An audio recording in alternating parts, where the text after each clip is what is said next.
I'm Derek. And I'm Noah, and you're listening to a tiny little bitty episode of A Bite Of, where we take our current favorite pop culture obsession and enjoy it one nibble at a time. Tiny little itty bitty bit.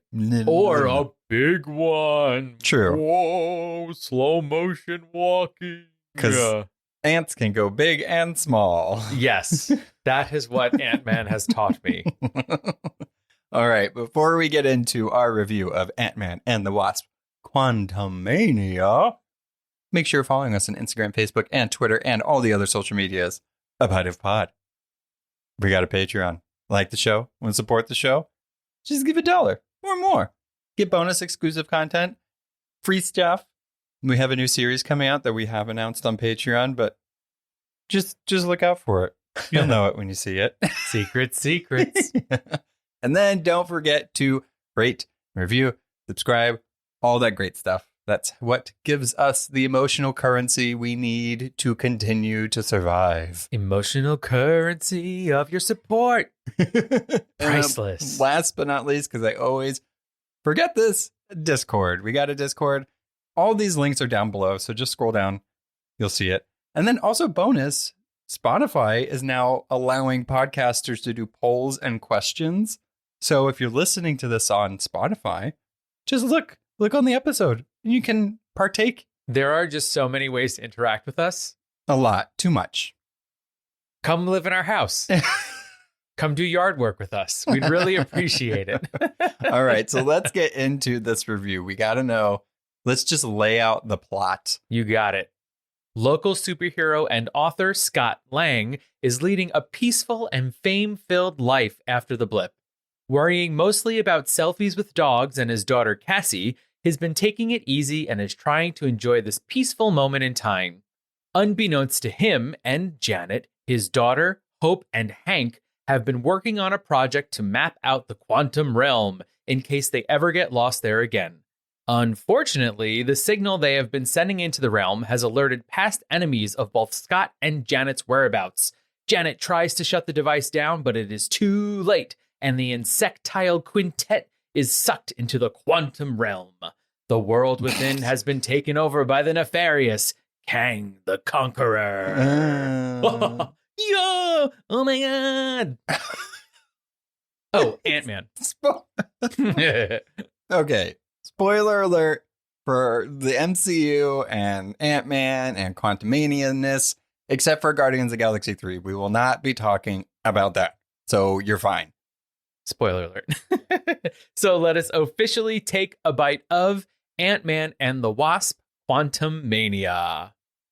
All right. So it is now on Disney Plus. Everybody is able to watch it. No excuses. We can talk freely about this. What did you feel? Like, how... General thoughts, your feelings after the credits rolled. What were your thoughts?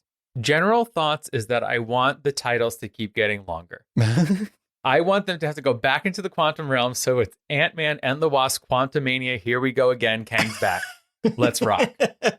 It's just like Ant-Man. He gets bigger. You're right. And the titles have gotten bigger and they just keep throwing words and on the it. more the universe keeps expanding with the quantum realm and all the time loops and everything like that, we just need multiple titles.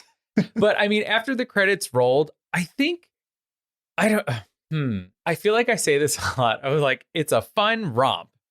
You can't say that for every movie. But do you know what I mean? Like, it just kind of, it feels like, did it hit the marks? Yes, it was like a superhero story with a really big bad, and there was family stuff and action stuff.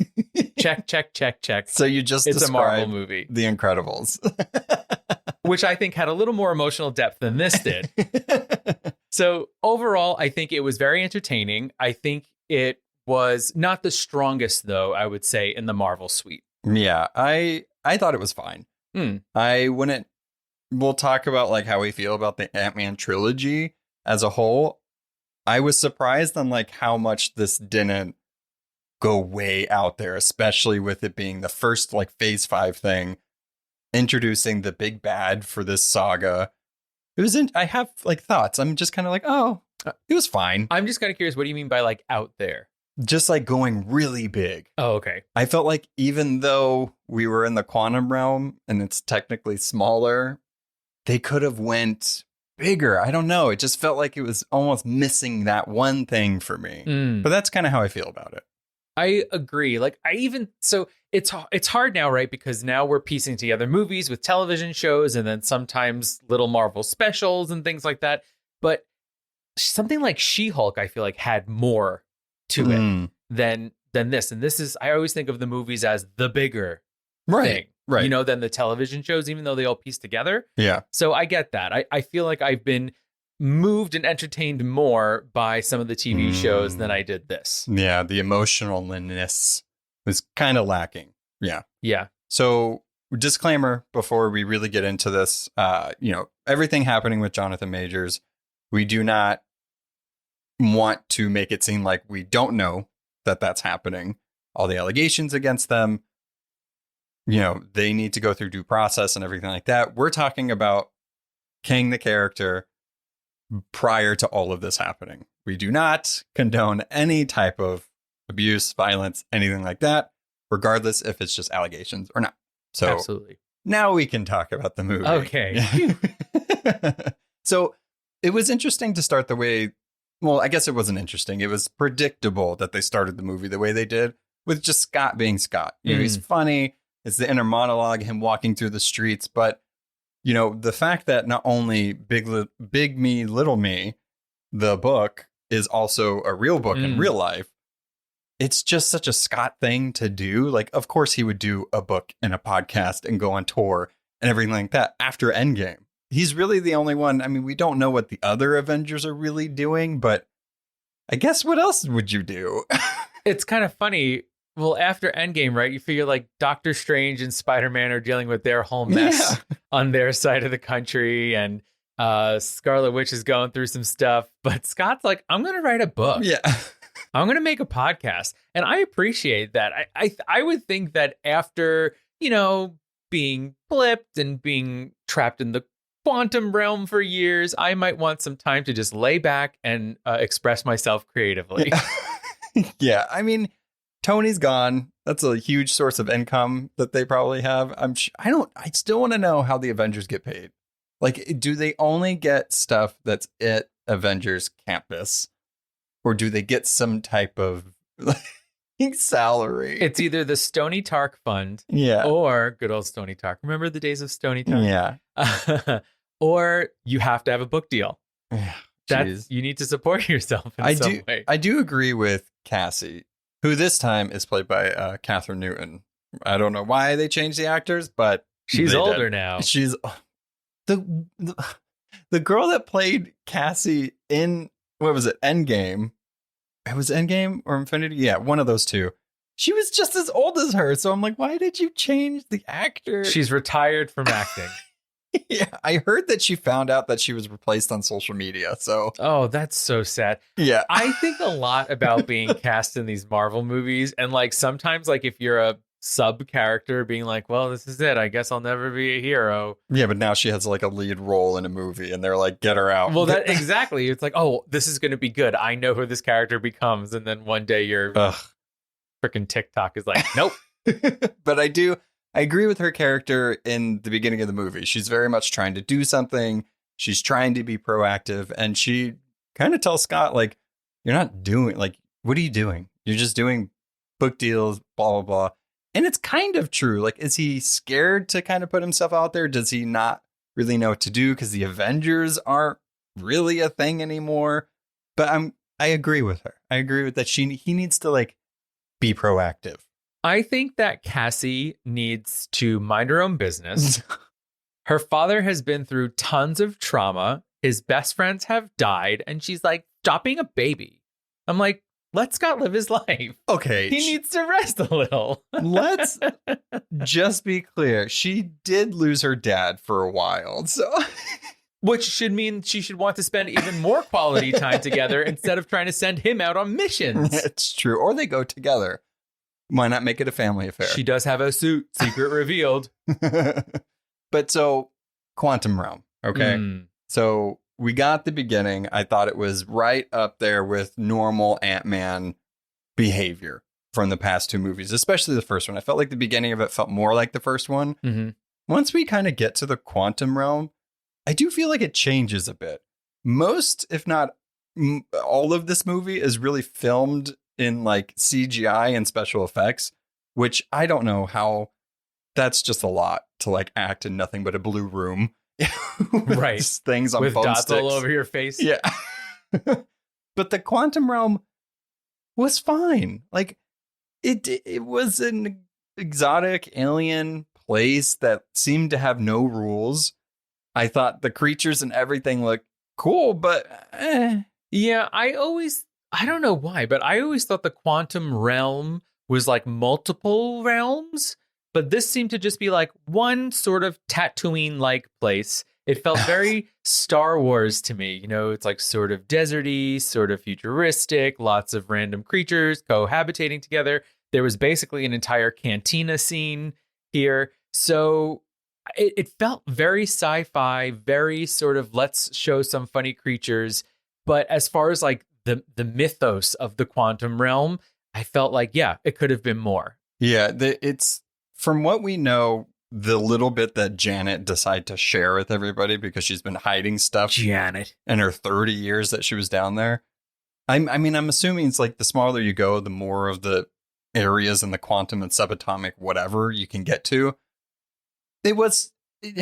I liked the creatures. I liked the stuff they introduced, right? And we got some like quantum people that got introduced for the first time, which is nice to see that, oh, there is more there that could be explored. But I feel like Kang got these people that he took over their home, destroyed their home, and there's like freedom fighters and everything. It was okay. Like, it did feel very Star Wars. This is the most like Star Wars Marvel movie we've gotten, but it was very much like it's copy and paste, or it's like traditional. Like, yes, there's a person that came and took the thing, and these people are trying to get there. It's the rebellion. Yeah. It's like, okay, that's cool. Yeah, part of me also wanted to sort of piece together these quantum people or whatever they were a little more. They felt a little disparate to me. It was like no one really had a through line. Like, you know, when you're watching Star Wars, it's like, oh, these people are that people. This is that. Like, this was just a bunch of different things. Yeah, I mean, I think the only argument I could make with that is, okay, I guess he took over all of their homes, so they're all banding together. Sure. Which makes sense. But, you know, they were just there and then gone and then back. So I wonder if it was just more they had to fill out the world with livable things to make it seem more alive. I mean, we got some standout moments, though. We got William Jackson Harper as Quaz. I was in the camp of assuming he would have been a bigger role in the movie, or like a bigger character that could possibly continue in the MCU. Because he, along with myself, a lot of people thought he would make a good Reed Richards. And when I first heard he was in this movie, I was like, oh, maybe Reed Richards is exploring the quantum realm. This is perfect way to introduce him. He's just a telepath. Which is fine. I mean, he could be like, I was in the MCU. I'm done. He's one of those people that I think about, who I think could offer so much more to the cinematic universe, but has just now been used in this one role. Yeah. I mean, if they were to bring him back, I don't think it would land as big as a character that would make sense for the stories to continue. Yeah. And I guess they'd have to go back into the quantum realm. Would he have to come out of the quantum realm? Can people come out of the quantum realm if they're not originally from Earth? Yeah. Okay, well then, fingers crossed. They just have to get big. What if they come out and they're still tiny? Yeah. Oh, no. But speaking of new characters and new introductions, one of the bigger ones that was introduced in there is MODOK. Oh, boy. Mechanized organism designed only for killing. Played by Corey Stoll, who played Yellow Jacket in the first one. We know his fate. He apparently just turned into a small, tiny, big head. So stretched. I thought this was a fine way to introduce that character. I'm not the type of person that needs MODOK to be more than what this was. MODOK is ridiculous. He looks ridiculous. He looked exactly like what I think they could have done in live action to make a giant floating head. that only is designed for killing. So for some reason, MODOK reminds me very much of that Teenage Mutant Ninja Turtle villain. That's that like brain inside the robot. Do you know that one? But I was like looking at this thing that kind of just looks like a stretched out face on a television screen. And I was like, maybe we should have gone back to like Star Wars puppetry or something here. You know, I just thought the effect could have been done a little better. Yeah, I mean, so you're talking more about practical versus... Right.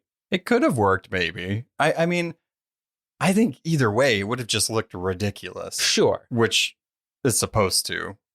I know a lot of people were kind of like, it looks ridiculous. It's like, yeah, it's a giant floating head with tiny arms. Yeah, tiny arms and legs. It's supposed to look ridiculous. I thought his arc through it was weird.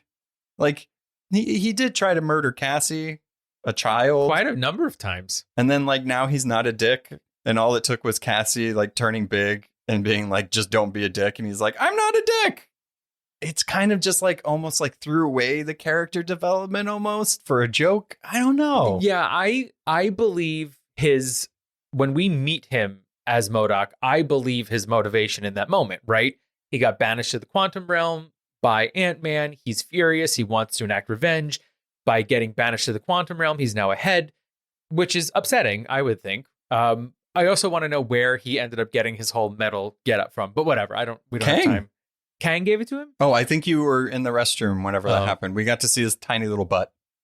Hilarious. He was naked and then they put armor on him. Oh. Yeah. I missed that. Well, then there you go. Okay, that answers that question. But I understand that motivation of obviously being furious and want to get revenge. And of course, you know, what's the thing that Scott holds most dear to his heart? It's his daughter. Okay, I get it.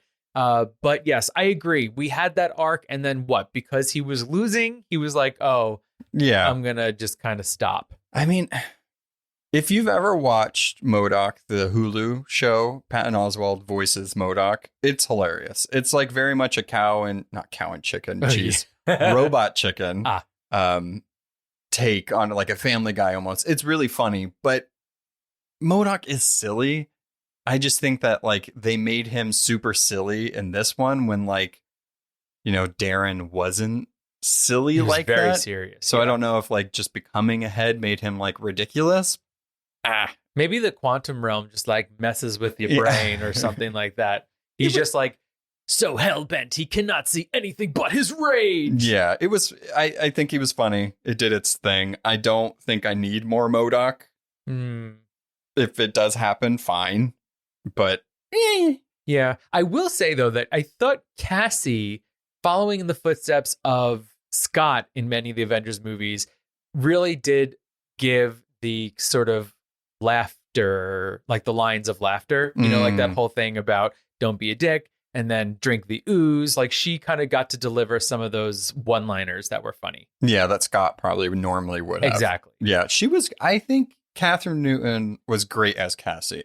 We have most of our young Avengers or champions, whatever you want to call them. Just give them to us already. I would love to see her and Kate Bishop interact with each other and then throw America Chavez in there. I mean, it'd be fantastic. I think she brought some goodness to this character and added a new dynamic to our team. But I gotta say, the writing in this movie was interesting.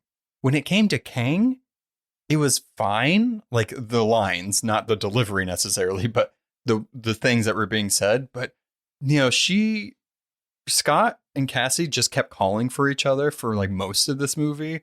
And I get it. They want to protect each other and get out of there and everything. But it did seem like a lot. Yeah, I feel like the writing in the movie overall delivered well on the evil soliloquy.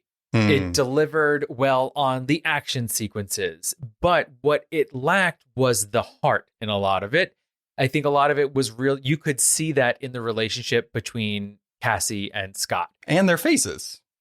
It's just what they were saying. Right. Was like, it almost took away from what was happening a little bit. Yeah. It's like, it was literally like me being like, well, they care a lot for each other. Right. and I know this because Scott would say, I care a lot for you. Yeah. It's kind of like, She's my daughter. She's my daughter. Like, there was no nuance to anything. It was all just very much, I want to save my daughter. She's my daughter. Where's my daughter? Yeah. And not without my daughter. There was stakes, right? And there was moments where they were separated. It was like, oh, I hope that they get back together. But like, there wasn't almost with her and MODOK kind of facing off, and then like her, being captured by Kang. There wasn't moments where I was like, oh, they're really in danger. Agreed.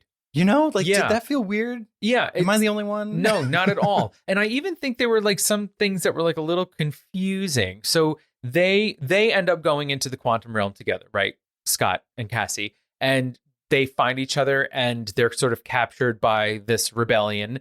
And then at some point they got separated for so long that Cassie could drink the ooze before her dad could drink. Like, when did that happen? Yeah, there was some weird editing in there. I think she was more okay with drinking whatever they gave him than Scott freaking out. But they were brought in together, captured together. Yeah. And then at some point she was captured enough to become comfortable, drink the ooze, understand what everybody had to say, be like, Dad, drink the ooze. I was like, wait, what? Yeah. When did that happen? Yeah. And then I even think, just even speaking of the stakes, right? So there's the part where she is separated from him and she's in Kang's ship. Like, she's very easily able to get around. Oh yeah. Once you're able to get small, it's fine. Yeah. Kang is like furious, but not realizing that like things are going on his ship. I'm like, what is happening? I mean, the foot soldiers, let's be honest, his army that he built. Orb heads. Yeah, really aren't smart. The blue balls. They seem very... They have like blue ball heads. All you said was blue balls. Well, yeah. But they really didn't seem intelligent. Like, Were they? No idea what they were. Okay. Don't ask me. I don't know. Okay. No, but you knew what I was asking. Yeah. I have no... robots? Brains? I don't know. He made them. So that's all I know. They're made of Kang dust. Yeah. Kang farts. They're just Kang farts. Magical. But, okay, so writing, I feel like, between Scott and Cassie was a little weird. But when it came to Kang and Janet, I thought it was really well done. And the funny thing is, I felt Hope in this movie took a backseat. Oh, 100%. Hope had some great moments action-wise and like saving when she needed to. But like, really, she was just mad at her mom. Fine. Understand that. It was great. But Janet really Michelle Pfeiffer stole the show in this. And I feel like her relationship with Kang is very interesting. I liked that they showed, okay, she's hiding a secret. What is it? And it's not just because she knows of Kang, but she knew Kang really well. She killed it. She really killed it in that part. I appreciated that we got a glimpse into what happened in the 3 decades when she was gone. Mm-hmm. It's not just like, oh, someone was gone for 30 years. Okay, cool. It was like, well, this was something that happened to her. This was someone that she met and needed to stop and escape. It's unfortunate that her actions created the Conqueror in the realm. But she did stop him. She did, but not well enough, apparently. I mean, I thought she should have just broken the darn thing, but no, she biggened it or whatever. She made it big. You know who I didn't like her relationship with? Bill Murray, Lord Krylar. It was...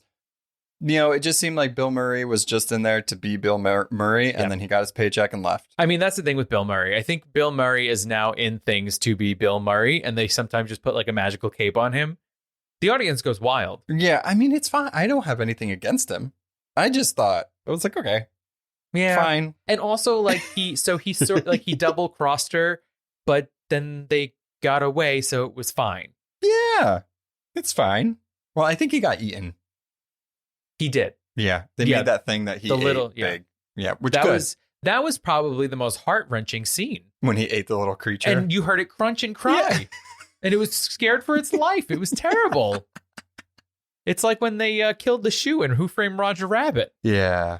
Okay. That's sad. Yeah. It's weird how we can attach to fake things like that. That is why Pixar's Up is the most emotionally wrecking movie in the world. But okay, so Janet. Oh, yeah. And Kang. Hair in the wind. This is, finding out that Kang was exiled there. by his others, the consortium of Kangs, the Council of Kangs. And he's trying to double cross her. And all he's doing is just eliminating everything that doesn't agree with his timeline for him to be the best one, or supposedly to stop his future self from doing whatever. It's very hard to pinpoint with Kang. Like, is he telling the truth? He's probably not doing the right thing. He thinks he is. Okay, so you're killing trillions and billions of places and people to stop yourself. But isn't the actions you're doing now leading you to the future you? Or are you trying to find that one? It's very time and multiverse is confusing. And also, he can go wherever he wants, so he could stop himself, but then decide, meh, I'll go back and I'll let myself. But is it future self knows what past self is going to do, so he can always escape him because he knows what he's going to do? How does this work? Well, now I'm thoroughly confused. Right? So she touches the orb in the ship. And she sees all the stuff that he's done. Right. And she's like, uh-oh, you're bad news bears. Right. And he's like, but I'll bring you back home to your little jelly bean. Which is fine. Hope's jelly bean. Yes. What's Cassie? Peanut butter? Ladybug. I think it's peanut butter. Peanut butter? I don't know. Well, I got confused with the food references. And she, and you know, obviously she's like, no, she doesn't want to do that. But instead of him saying, right, so they spent all this time together, they got to know each other. Why didn't he just like lay it out on the line? Like, be like, listen, this is what's happening. Because he's doing it the wrong way. Like, he hid it on purpose. He was trying to, he put the wool over her eyes to like get what he wanted. And it's like, if you think you're doing the right thing, you should be able to say what you're doing. The fact that you did not tell her. He's got conscience, and his conscience is bad. Is not good. Right. Right. Right. So, but Michelle Pfeiffer, I feel like, stole the show. Also, Hank, Michael Douglas, great. Every time he's on scene, I'm like, I love this character. He's great. Absolutely. He's like, look, I'm still the original OG Ant-Man. Yep. The ants are my BFFs. Yep. Also, I want to know how his arms felt after days of filming, driving that jelly ship thing. I wonder if that was real. Like, was part of it had to have been real, I guess. But like, it did look real. And does it feel like, you know, those old things that were in like those, they're almost like bags, and they'd have like sea stuff in it. Yes. And you could like move it. Does anybody else know what I'm talking about? I know exactly what you're talking about. Do you know what it's called?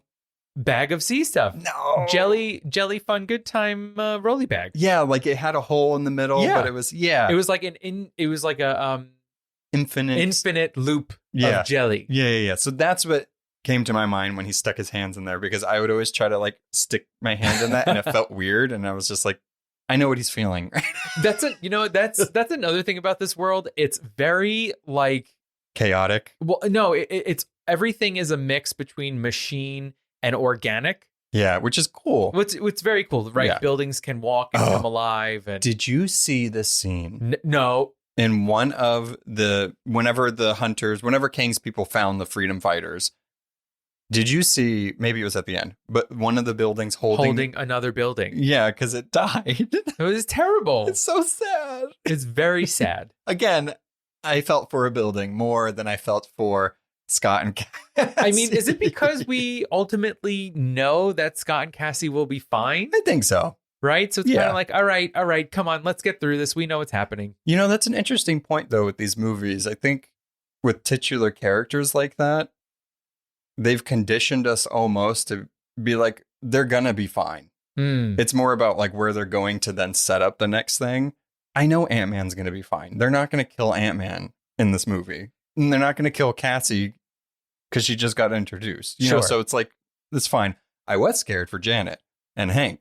I mean, I looked over at you at one point and I was like, is Janet going to make it? And you were like, I don't know. Yeah, probably not. Probably not. I think she's going to be DED dead. I'm glad she did, though. No, me too. I do want to say, though, kind of just going on your comment about the titular characters, this movie felt like a bridge and not necessarily a standout, monument. Well, I think that's partly because they're trying to introduce Kang. He's such a complex and weird character that it wasn't until 20 minutes, 30 minutes in that we actually got to see Kang. But to me, it wasn't enough. Like, I'm not sure how to feel about Kang, you know? I agree. And I don't know. I don't know.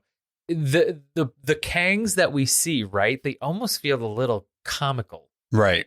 Right. It's hard to tell with that character. I mean, I guess that's the point, right? It's hard to be like, is this guy good or bad? What is he thinking? He's kind of manic. He's definitely sinister in some way because he thinks that he's the end all be all and I know to make these decisions or whatever. Yeah, I'm interested. Was this the right avenue to introduce the big bad for this saga? Or And does he feel big and bad enough? I mean, he seemed more intimidating in Loki as He Who Remains than this Kang did. I mean, granted, whenever, the big climactic fight, when he was just literally blipping people with his hand beams or whatever, which looked cool as hell, that was intimidating. I think the acting was done well in those scenes because he can really, exemplify that emotion that he's trying to do. He seemed intimidating that way. And then when he did the hand-in-hand combat with Scott, felt like, oh shit, he's stomping on his face. Because he's a big dude, right? So when you see him coming at Scott, but I think I need more. I think I need more to see, like, even in Loki, he necessarily wasn't doing anything to the timeline. Really, more Loki and Sylvie were. He should have eaten an apple in this. Yeah. Him eating the apple in Loki was more menacing than anything in this. He Who Remains was like charming, but also like terrifying, but also I wanted more. More diabolical. Right. And this Kang almost seemed like it could have they could go away and another one could replace him. Right. That Kang felt like that Kang in Loki was playing a chess game, was making very smart, precise moves when dealing with the two of them. This one, he was just like, kill them, get Janet. He was desperate. I want my orb. Yeah, I mean, he was desperate, so I guess I'll give him that. And a little sloppy. But, like, how long have you been down there? Be better. He made an entire civilization. He should be better. You're right. Yeah, I mean, I think his motivations are interesting. The motivations of, like, him wanting to fix things because he thinks it's right. But it does echo Thanos just a little bit. Thanos is like, resources and everybody's dying, so I have to wipe out half the people so that way there's more resources for everybody. Kang is like, I'm the best thing. I'm saving everybody. Let me destroy everything to make sure it's okay. It's almost the same. What they should have done is just make Kang officially blue and not just give him the face mask that makes him blue. I don't mind it. Well, I thought it was a clever way to make him blue, but it's like, if we made Thanos different colors, and like, why couldn't have, you know what I mean? The big bad's the big bad. Yeah, I mean, I think we're going to have tons of variants that whoever is playing Kang or whatever they decide to do with that character, or even if they just scrap Kang altogether, dissolve him. Right, but we might get some interesting ones. But I mean, it does beg the question of, when's the next time we would see this character, and do they need to make him more formidable as like the universal threat? Because I don't think we're there yet. I mean, maybe this could have very well have been a sub Kang. There might be the big Kang. Well, he's supposed to be the big Kang. He's the conqueror. He's like Kang the Conqueror. I don't believe that. By this movie, I do not believe that. I mean, maybe if he gets out of the quantum realm and he has access to more things that are in the quantum realm, maybe he's scarier. Yeah. But, and I don't mean this as a dig to Ant-Man. Ant-Man's great. But Ant-Man pretty much beat Kang in this movie. So, like, with the help of the Wasp. Yeah, that's true. But, like, he stood up to him quite a bit. Yeah. So, like, I mean, he needs to be bigger. Yes. Like, Thanos going head to head with the Hulk and just completely knocking him out. And then everything he did the first time we really saw him in Infinity War, totally terrifying. This one I'm not sold yet. And yeah, you know, that's the point. I think that's a good point. Not sold yet, right? So we've only seen, we saw the version of Kang and Loki who was only in it for like the last 15 minutes of the last episode. We had, 3 movies to fear Thanos? We got to see him kill one of his daughters, torture the other one, Well, when you put it that way. crush Vision's head. Okay. You know what I mean? We saw how menacing and scary he was. We definitely didn't get that with Kang in this movie. Hopefully we're building on the evil in the movies to come. Yeah, we have Avengers Kang Dynasty, so I'm sure it's going to be big. And I'm not expecting him to be like all guns a-blazing yet, but it was an interesting way to introduce that character. I thought it was fine. The accent or the way that Majors was delivering some of the lines, I was confused. Like I'm not sure like he had to do it differently so many times and like, oh, that's the way he's going to do it. But he's more menacing when he's just talking normally. Yes. Well, that's what was very confusing is that when he first meets Janet, right, in the flashback, he is, for all intents and purposes, American. Yeah. Right? He has an American accent. Then later on in the movie, he's like lightly Shakespearean. He is through all space and time. And then by the end, from Wakanda. Yeah, he can do whatever he wants. I was like getting mixed up. And I was like, oh, well, maybe there's multiples of him, which there is, but not in one body. Yeah. I was like, I don't know about this. It was like they're like every day they were like, try another one. But I will say, so this one feels different than He Who Remains. Totally. And we saw a bunch of other ones. So I think we err on the side of caution of like, okay, he's going to be different whenever we see him next. Or there's going to be a different type of way it's delivered. Because I guess Ant-Man at the base is usually more of a comedy anyway. And I'm not saying that Kang was being comedic, but, sometimes it's just a different feel whenever they're in one movie and another movie. So I'm holding out hope that, like, he might be different. The way he delivers stuff might be a little different. Okay, I'll give you that. I think it's more like a thing of when you go on vacation to a place for a really long time and then you come back with that accent. I don't know that. It's like a thing. It's like you go to like, it's like your friend visits Australia for like 2 weeks and they come back. They're like, all right. Yeah. You want to get the Bobby out? And you're like, what? You're from Queens. Quit it. What's your problem? All right. So action in this movie. Great. There was action. I thought it was fine. There was a lot of fun moments. When they were really big, it felt really slow. A little too slow. I keep trying to, I'm like, I keep trying to make that make sense in my mind. I'm like, yes, because they're big, they would be slow. I'm like, is that true? I go, yeah, apparently. I mean, Hulk is pretty big and he's always running and crashing into things. To be fair, he's not like stories high.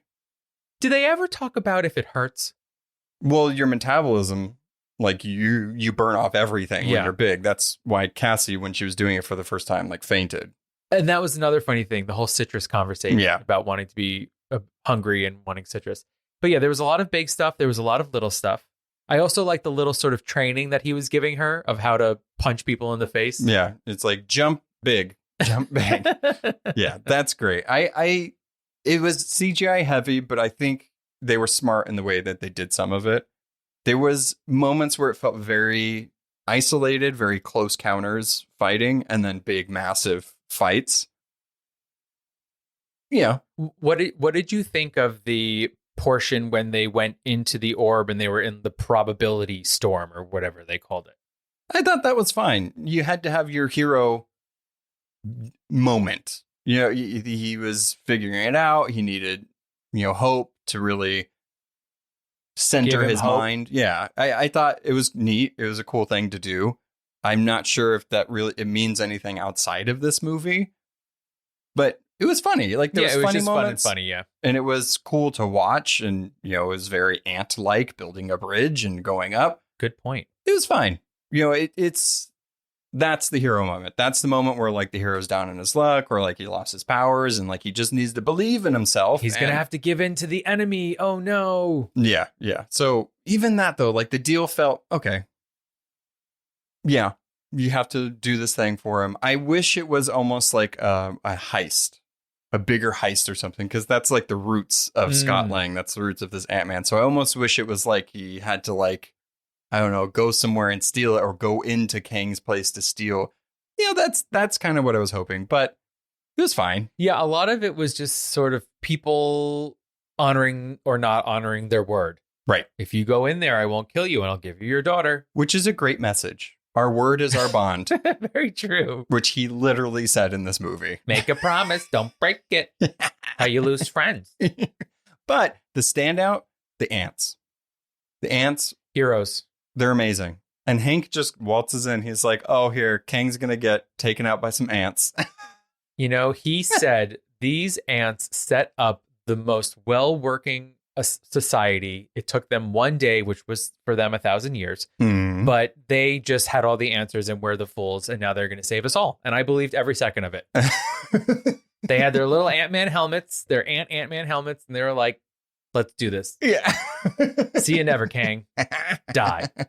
They were great. I loved them so much. And I liked how Hank could like understand them or knew it was them communicating with his hearing device. Yeah. Hank is like, what? How do you all think you got here? Where do you think these suits came from? It was from the ants. When in doubt, turn to the ants. Stop being ridiculous. Welcome your ant friends. You can't just be called Ant-Man and not rely on the ants. Hello. I mean, remember in the first movie, he had best friends that were ants. Yeah, Anthony. Don't. Oh, you brought it up. R.I.P. Anthony. R.I.P. You know, I knew something small and delightful was going to die in this one because they love doing that in these Ant-Man movies. Yeah. Especially that poor Ant. Yeah. All right. So, standout moments. Was there a moment in this movie that stood out to you? In a good way or a bad way? I would say good way. We've been pretty critical about this movie. Let's do it a good way. So I actually want to talk about one of the standout people in it, one of the standout characters, which was Jentora, played by Katie M. O'Brien. Oh, yeah. So, you know, if you listen to, if you know us, we love Katie M. O'Brien from Mandalorian. So I was so excited to see them in this. It's like, oh, they're in another role. This is awesome. Mm-hmm. And again, they played like a really badass character. Complicated one, too. Complicated indeed, but could work a staff like nobody's business. Also, her staff or whatever, I don't know what it was, whenever she'd hit people with it and they'd like kind of like poof. Yeah. But like it was stopped in motion. Oh, that was so cool. Some of those effects in this movie, I was like, this is so cool. And this is what movies are for. It's like cool moments like that. Absolutely. And I really appreciated the scene when Cassie freed them and they got out and they started kicking butt. Yeah. I love, a strong character who's maybe, female presenting that can just kick a lot of ass. Oh, yeah. They're amazing. I can't wait to see what they do. I hope they have like a long career ahead of them. Again, probably not in the MCU unless they're a variant of some sort. But I'm glad that they are getting their bag because it's due. Yes, we need a Jentora Quaz side quest adventure. Ant-Man and the Wasp Quantumania 0.5. Marvel Studios special presentation. That's what I'm saying. Absolutely. So I mentioned my standout moment earlier, but it's really the Janet and Kang. That whole snippet that we saw. The flashback? Yeah, that's my kind of scene. I liked how the tension was building. That was the most tension in any of this movie. I loved seeing her kind of open up to somebody else and being nice and still having that like maternal instinct to somebody that needs help. And then she opened up to him as well. But it makes for an interesting connection with the character. This is his big villain. She could have warned everybody about it. She didn't do it. Why? But she was just trying to protect everybody. Yeah, I mean, Janet has secrets. Janet knows that when you come across the flying mantis people of the quantum desert, you need to cut one of their arms off and stab them in the chest in order to get a ride. Yeah. Janet is amazing. She's my favorite Wasp in the comics. She's amazing. Best friends with She-Hulk. I love her. And I love this version of her. This older one that we didn't really get to see as Wasp. In the next Ant-Man and the Wasp and the Ant-Man and the Wasp, because I'm counting all four of them, I want them to have suits as well. Yeah. We only got a tiny glimpse of their suits whenever she got lost in the quantum realm. Right. I wish we did see more. It would be cool if they had suits as well. Everybody, family outing. And I'm all about like, it's Power Rangers. I'm like, what are the colors? Who's doing what? I'm like, what would Hank have? Hank would probably have like a gray, right? Yeah. Right. What would Janet, I think he would have the classic Ant-Man suit, right? The helmet would be more like radio like. That's true. Antenna, just red suit. blue gloves. I have the comic over here. Hers would be blue, right? Because like, is the OG Wasp blue? It's yellow. Oh, is it yellow? Mm-hmm. I don't know why I thought it was blue. I think She I'm has thinking- had blue and red. Yeah, I'm thinking of like one of the Marvel cards from the 90s. Yeah. They've had suits. Bring them back. Yeah. That's what I'm saying. So this is another trilogy that's in the books for Marvel and done by Peyton Reed. He did pretty much all of them. Where does this one fall in the trilogy for you? Like, do you have a favorite Ant-Man movie? Is this kind of up there or down there? I mean, there's only 3, so it could either be one of 3. I think the first one is my favorite. Interesting. Yeah, it's And- good. And then I think this one comes second, and then the second one comes third. This did have a noticeably lacking Luis, and Yeah. I wish he was in it because he could have recapped something. Someone on the outside helping them in some way, perhaps. Or just being like, this is what happened to lead us to Ant-Man 3. Sure. Or he could have narrated his book. Right. Oh, that would have been fun. Narrated by my good friend Luis. I would have loved that. I would say mine is reversed. So 2 is, I like 2 most, then 1, and then this one. So the So third one. Not reversed. Yeah. Yeah. Different. Different. Yeah. Fair So enough. 2, 1, 3. Yeah. That's how I rank them. Fair enough. But I will say I enjoy all of them. Like I could put this on and watch it again. Great. Yeah, definitely entertaining. I mean, we come here to experience heartbreak. What? We come here to review it, right, and look at it with a more critical. I was doing the Nicole Kidman AMC thing. I was like, I don't come here for that. No. So I just feel like we're being a little critical of it, but overall the package was good and it was enjoyable. It wasn't the worst thing I've ever seen. No, it's not. Dare I bring up Ghosted? This is nowhere near Ghosted. Not at all. It's nowhere near it. Again, I will reiterate, the only reason why Ghosted got 2 stars when we rated it is because of the cameos in it. It would have gotten 1 if Sebastian Stan and Anthony Mackie were not in it. Absolutely agree. So, okay. With Marvel movies, we got end credit scenes. Here we got go. 2 of them. 2. And what do they mean? I don't know.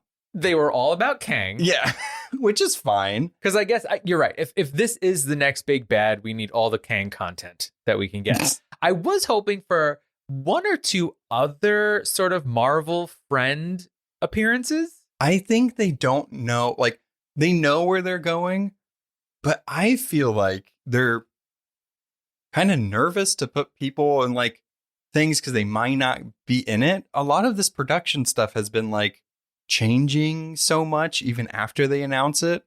So I wonder if they're kind of nervous to do that. Like, they know Loki is coming out. Yeah. It's done. It's coming out this year. So, like, they can be in an end credit scene, but, like, not who's like any of the Hawkeyes. They're not going to put any of them in. Like, where is Shang-Chi? Yeah.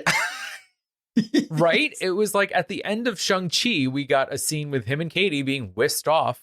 He's in the same area as Ant-Man. Why aren't they commingling? Why aren't they saying hi to each other? What is happening? Well, so, okay, let's talk about the first mid-end credit scene. So we see all these Kangs. Oh, so many Kangs, an arena full of Kangs. But we meet 3 in particular. And to give them names and context, just little short things, because they are important in the comics. Please enlighten us. I'm sure they will be important in the future, Kang Dynasty. So there's Immortus. He's the older one, more powerful version of Kang from the very, very far future. That's who he is. Sort of in the Tron suit. Well, and he's the one that wants to eliminate a lot of the Kangs, and he wants to be all powerful. There's Ramatut, who's the ancient Egyptian pharaoh. Clearly the one in the pharaoh getup. Clearly. It's not going to change for anybody, and he shouldn't. And then there's the younger one. I don't know who he really is. Like, he's the one that didn't really look different. Like, he's just looked younger. Oh, that's the one in the Tron suit. Yeah. So the one from the future is like the one with the big hat. Yes. Ah. Yes. So I'm assuming that he's going to be the Scarlet Sucharian. he's a character that's important. It just makes sense for him to be there. He's not Scarlet yet, so I don't know what that means. A lot of Scarlet beings in the MCU. Scarlet Scarab, Scarlet Witch, Scarlet Centurion. You know. They love it. They said not just red, Scarlet. Yeah. He is important for his story because I'm not even going to spoil anything if they go that route. But I thought them showing like them in the arena thing was a little silly because they were all acting ridiculous. Like they're all Kangs. Why are y'all so excited? They just get each other riled up. But the only thing that's important is them showing that these are the Kangs that exiled the Kang that we saw in the movie. Right. That's it. And they're pretty much just talking about like, oh, they're dabbling in the multiverse now. Let's not wait. I don't know what that means. They're probably just going to start killing everything.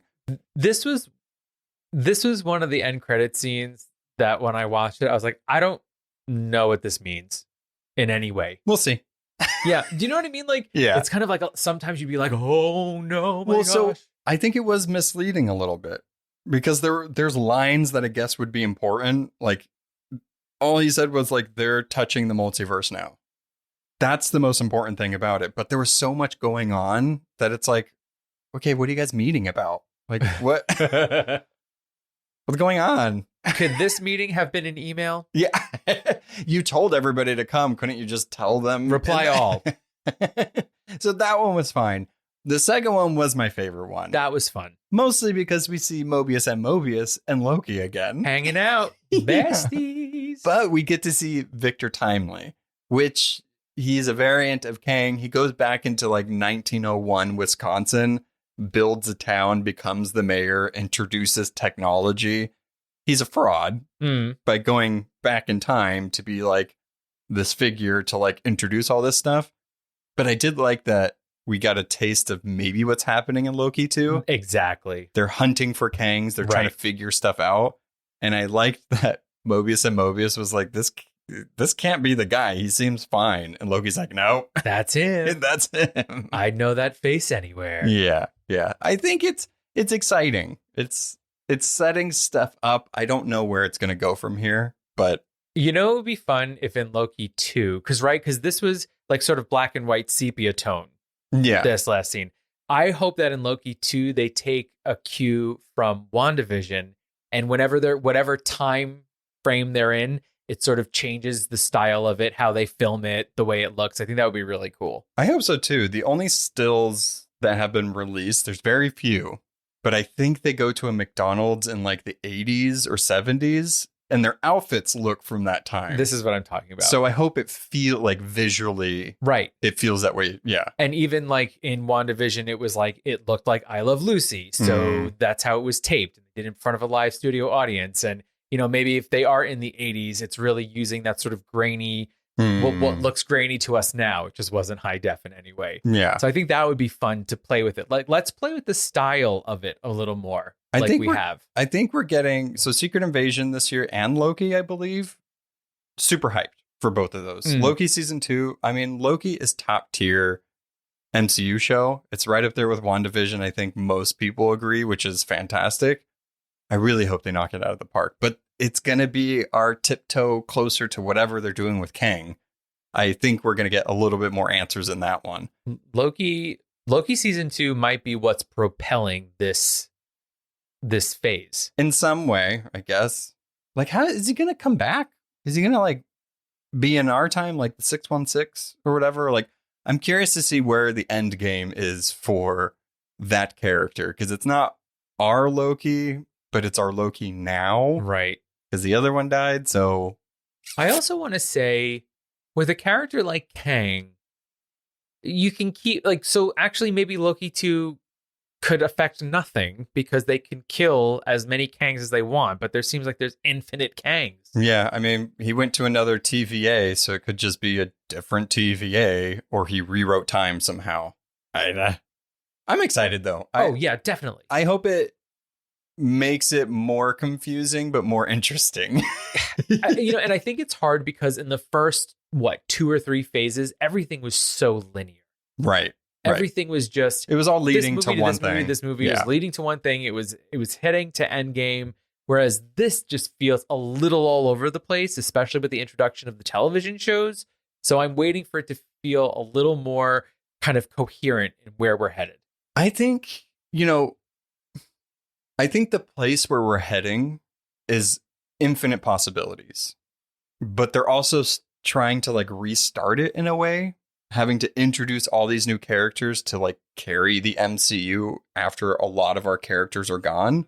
So it is an interesting transition period to be in. It's like, I can almost see where you're going, but like, how are we going to get there? We're in the probability storm of the MCU right now. We just have different timelines popping up all around us. And at some point, they'll all have the same thought and head in a definite direction. Yeah. But we're not there yet. Yeah. I am very excited to see where Ant-Man goes from here. Like, I think we're not going to see him until the Avengers movie. Because I just can't, unless he pops up in Shang-Chi, or who else is over there on that side? Kate, maybe? I don't know. No, she's in New York. I don't know. I guess we'll have to wait and see. Yeah. Where is everyone? Yeah. I think that there must be like little Lego houses all over the MCU office, and they just keep putting the characters exactly where they're supposed to be. They know, but we might not know. Well, to even remind themselves. Right. That's how they keep track. Too much. Yeah. So, final rating for this movie. What is your rating? Oh, I guess I'll say, I'm trying to think of like what we've rated other things. I'd give this 3.5. I give it 3.5 too. Yeah. I think we've been agreeing lately, which is weird. On ratings of things. 3.5. I mean, it's like a 3.75. Yeah, I don't want to give it 4. 4 feels too strong. 5 obviously would be the best. It's not that. 4 is one step below best. I don't think it's there either. But I feel like 3 and below is just mean. So I feel like 3.5 is where I want to leave this. Yeah, it was fun. It was fine. Fun, fine, almost fantastic. Yeah. But not 4. Yeah. Not 4. Not fantastic 4. Not fantastic 4. Not yet. Maybe soon. All right. Well, let us know what you thought. I would love to know. Hop on that Discord. Yell at us. Don't yell at us. I'm just kidding. Please don't. Please nicely talk about what you thought. And be willing to listen to others whose opinions may not be aligned with yours. Yeah. About this. All right. Till next time. Goodbye. Thanks for listening to A Bite Of. Artwork and editing by our own Noah. Be sure to follow us on Instagram and Twitter at A Bite Of Pod, and on Facebook at A Bite Of. If you have any questions, recommendations, or just want to say hi, you can contact us on abiteofpod.com. Please be sure to subscribe, rate, and review to spread the word. See you next time on A Bite Of. Bye.